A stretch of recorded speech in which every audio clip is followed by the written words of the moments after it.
The Stock of the Day is brought to you by IG, Australia's #1 CFD provider. Trade over 17,000 markets with extended trading hours on key US shares and competitive spreads, all on an award-winning platform. Get started at IG.com. And our stock of the day is Iluka Resources. This after shares have plunged today. I'd make a bit of a comeback, but nonetheless, as I speak, down about 7%. That's on the withdrawal of its guidance for synthetic rutile, citing uncertainty stemming from the acquisition of Venator Materials UK, its titanium dioxide. The company is currently in discussions with its customers regarding their offtake obligations, acknowledging the impact of global economic uncertainty on the pigment market demand. But more broadly, we have seen a significant sell-off in the rare earth players, given there's a lot going on in that space, clearly, with China having dominated the market and that ongoing trade dispute between China and the US. Jonathan, let's start with you. What are you seeing with Iluka? It's definitely volatile periods for the whole rare earth space. I was looking at some of the names like Arafura, that jumped up 60% in less than a week. Iluka itself, I think it was up 25%, and it's one of the larger players in that space. So the way I see it is that we have trading conditions in this space.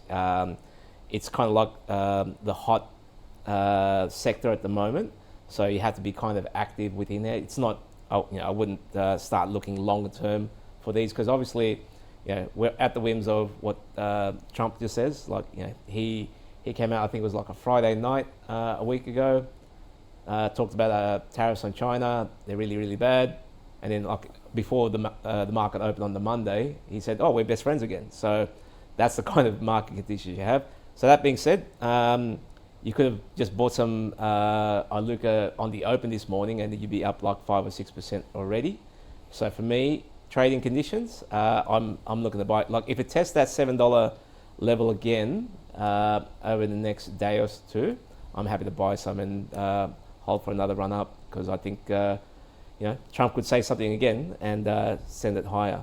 I noticed as well. We started trading the US markets. There was a US antimony play. We were trying to buy the breakout. It dropped 30% almost day after, and then if we didn't hold it, we took profits up 30%, but then it shot up another 70% 2 days after. So that's the kind of volatility that we're experiencing. Great for traders, not so much for investors. Yeah. So I am a buy, but it's more like a trading setup buy. Ben?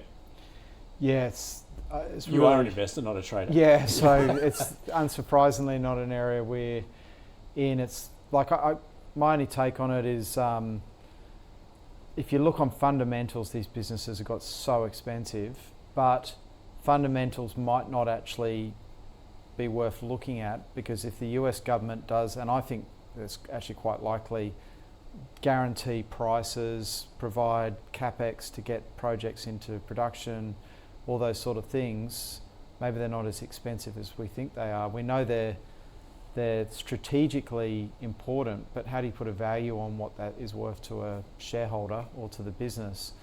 It probably does mean these companies, this is kind of reminding me of the lithium boom.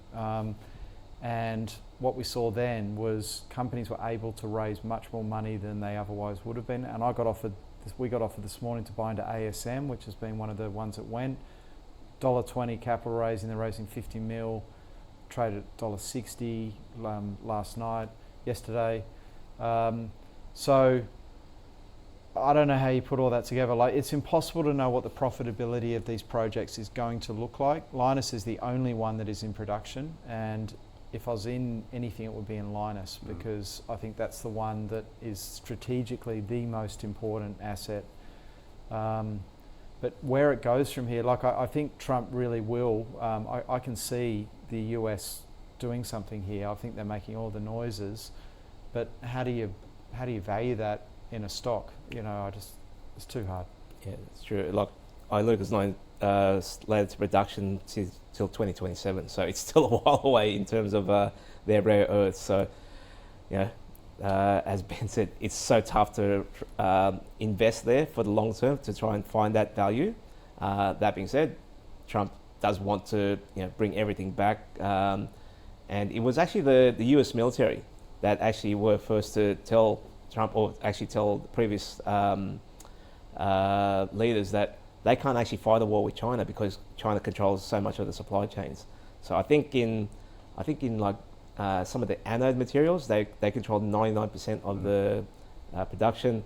Rare earths, they're up around the 80s, and a lot of them are needed for the batteries and actual munitions. So you can't fight a war if you can't actually build enough weapons. So yeah, so that being said, trading market, expect more volatility. So an avoid from you at this point? Yeah, it would be. Not because I don't see the logic in owning some of these companies, I do. But too many unknowns. It's just so hard to know what you should be paying for them, and you could wake up tomorrow and these stocks are all down 30 or 40%. It's easy. All right. Well, you need to make your own decision at home. So that is an avoid and a buy for our stock of the day, Iluka Resources. The stock of the day was brought to you by IG. Trade over 12,000 shares and ETFs, including major tech giants with extended hours on an award-winning platform. Get started at IG.com.